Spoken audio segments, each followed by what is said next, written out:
आइए हम वचन में जाएंगे इस समय और हम वचन पढ़ेंगे दूसरा इतिहास अध्याय 7 और उसकी 14 और 15 आयत को जब पढ़ते हैं तो यहाँ पे लिखा है, तब यदि मेरी प्रजा के लोग जो मेरे कहलाते हैं दीन होकर प्रार्थना करें और मेरे दर्शन के खोजी होकर अपनी बुरी चाल से फिरें, तो मैं स्वर्ग में से सुनकर उनका पाप क्षमा करूँगा और उनके देश को ज्यों का त्यों कर दूंगा। अब से जो प्रार्थना इस स्थान में की जाएगी उस पर मेरी आंखें खुली और मेरे कान लगे रहेंगे। परमेश्वर के वचन पर पढ़े सुने जाने पर आशीष और बरकत हो, बोलेंगे आमीन। जब हम यहाँ पर परमेश्वर के वचन को पढ़ते हैं तो परमेश्वर का वचन हमें बताता है, यहाँ पे लिखा कहता, तब यदि मेरी प्रजा के लोग जो मेरे कहलाते हैं, परमेश्वर कहता यदि मेरी प्रजा के लोग जो मेरे कहलाते हैं वो दीन होकर प्रार्थना करें। कैसे प्रार्थना करें? वो दीन होकर प्रार्थना करें और मेरे दर्शन के खोजी होकर अपनी बुरी चाल से फिरें, तो मैं स्वर्ग में से सुनकर उनका पाप क्षमा करूंगा और उनके देश को ज्यों का त्यों कर दूंगा। मतलब मैं उनके देश को फिर आशीष दूंगा। जब हम यहाँ पर परमेश्वर के वचन को पढ़ते हैं तो यहाँ पर 3 बातें दी गई हैं। पहली बात जो है, परमेश्वर का वचन कहता है यदि मेरी प्रजा के लोग जो मेरे कहलाते हैं वो दीन होकर प्रार्थना करें। मैं बताना चाहता हूँ, दीन व्यक्ति की एक पहचान होती है। दीन व्यक्ति जो है वो सबका भला चाहता है। दीन व्यक्ति की पहचान है, दीन व्यक्ति सबसे प्रेम करता है, अपने सताने वालों से क्या करता है? वो प्यार करता है। दीन व्यक्ति की ये पहचान होती है कि दीन व्यक्ति सभी का भला चाहता है। दीन व्यक्ति अपनी लड़ाई खुद नहीं लड़ता है। दीन व्यक्ति की पहचान है वो अपनी लड़ाई जो है परमेश्वर के हाथों में सौंप देता है। दीन व्यक्ति की पहचान है, दीन व्यक्ति जो होता है वो दूसरों के सामने झुकता है, दीन बनता है, वो घमंड से बहुत दूर रहता है ना। वो दीन व्यक्ति की पहचान है कि घमंड उसके जीवन में कहीं से कहीं तक नज़र नहीं आएगा। बाइबल को जब हम पढ़ते हैं मत्ती रचित सुसमाचार अध्याय 11 और उसकी 28-29 आयत में लिखा है, यीशु मसीह का वचन कहता हे सब परिश्रम करने वालों और बोझ से दबे हुए लोगों, मेरे पास आओ, मैं तुम्हें विश्राम दूंगा। मैं तुम्हें विश्राम दूंगा क्योंकि मैं नरम और मन में दीन हूँ और तुम अपने मन में विश्राम पाओगे। है ना, यीशु मसीह कहते हैं मैं नरम और मन में दीन हूँ, है ना, तब तुम क्या पाओगे? विश्राम पाओगे। मैं कहना चाहता हूँ यीशु मसीह दीन थे, है ना, इसलिए वो अपने सताने वालों से भी क्या करता था? प्यार करता था, अपने दुश्मनों से प्यार करता था, है ना। उसने कोई गुनाह नहीं किया, उसने कोई गलती नहीं की, उसे मारने पर भी उसने लोगों से प्यार किया, सताने पर भी, है ना, उसने लोगों से क्या किया? प्यार किया। तो ये जो है दीन व्यक्ति की क्या है? पहचान है। और परमेश्वर कहता मेरी प्रजा के लोग क्या बने? दीन बने, घमंडी नहीं बल्कि दीन बने, है ना। जब एक इंसान दीन बनता है तो परमेश्वर उसे क्या करता है? आशीष देता है। तो पहली बात जो इस वचन में लिखी है वो क्या है? हमें दीन बनना है। दूसरी बात जो है वो क्या लिखा है? कहता मेरे दर्शन के खोजी होना है। हमें परमेश्वर के दर्शनों को क्या करना है ना? खोजी होना। बाइबल बताती है, परमेश्वर का वचन कहता वो दर्शनों के द्वारा क्या करेगा? बात करता है ना। परमेश्वर अपने दर्शनों के द्वारा अपने लोगों से बात करता था और आज भी करता है ना। आज बहुत सारे लोग ऐसे हैं जिन्हें परमेश्वर दर्शन के द्वारा बात नहीं करता है ना। वो प्रार्थना भी बहुत करते हैं, दुआ में भी रहते हैं, लेकिन उन्हें एक भी दर्शन नहीं आता है। लेकिन बाइबल बताती है परमेश्वर दर्शन के द्वारा क्या करता है? बात करता था, करता है और करता रहेगा, है ना। हमें इस बात के लिए क्या करनी है? प्रार्थना करनी कि परमेश्वर मुझसे दर्शन के द्वारा बात कर। पहली बात दीन बनना है। दूसरी बात जो हमें ये सीखना है कि हमें परमेश्वर से दर्शनों के द्वारा हमसे परमेश्वर बात करे। हम परमेश्वर से प्रार्थना करें कि परमेश्वर मुझसे दर्शनों के द्वारा बात कर, है ना। जब भी रात को सोएं, जब भी दिन में सोएं, है ना, आप जब भी प्रार्थना करें तो आप यही प्रार्थना करें कि परमेश्वर मुझसे दर्शनों के द्वारा बात कर। एक ना एक दिन परमेश्वर आपसे दर्शनों के द्वारा बात करेगा और वो जो बात करेगा वो एकदम क्या होगी? सच्चाई होगी। वो जो बोलेगा, वो जो बताएगा, वो जो दिखाएगा वो एकदम क्या होगा? सच्चा होगा। हालेलुया। क्योंकि परमेश्वर दर्शनों के द्वारा हमसे क्या करता है? बात करता है ना।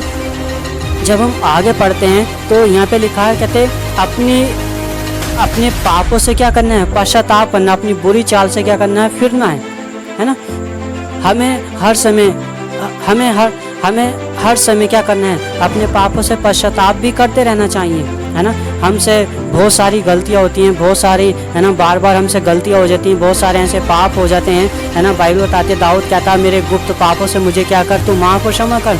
कई बार हमसे गुप्त पाप होते हैं जिन्हें हम जानते भी नहीं है, कई बार हमसे जाने में गलती होती है, कई बार जानबूझकर होती हैं। तो इस समय हमें जो है हर समय, है ना, पश्चाताप भी करते रहना चाहिए। जब भी हम प्रार्थना में जाएँ, रात में या दिन में, जब भी हम परमेश्वर के पास जाएँ तो हमें पश्चाताप करते रहना चाहिए कि परमेश्वर मेरे गुनाहों को तू माफ़ और क्षमा करना, चाहे वो जाने में हुआ हो या जानबूझकर हुआ हो, है ना। हमें पश्चाताप भी करते रहना चाहिए। तो यहाँ पर 3 बातें दी गई हैं। वो क्या है, पहली बात जो है वो क्या है, दीन होकर प्रार्थना करें, और दूसरी बात क्या है, उसके दर्शन के खोजी होएं, और तीसरी बात क्या है, पश्चाताप करें, अपनी बुरे चाल चलन से क्या करें, पश्चाताप करें।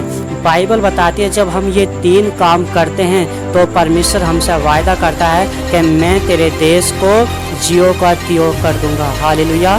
कहता मैं स्वर्ग में सुनकर तेरा पाप क्षमा करूंगा और तेरे देश को जियो का त्यों कर दूंगा। हालेलुया। आज एक इंसान अपने जीवन को बदलना चाहता है, अपनी फैमिली को बदलना चाहता है, लेकिन परमेश्वर वायदा करता है जब हम ये 3 काम करते हैं तो परमेश्वर हमारे जीवन को नहीं, बल्कि हमारी फैमिली को नहीं, बल्कि हमारे देश को बदलने की पावर रखता है। हालेलुया।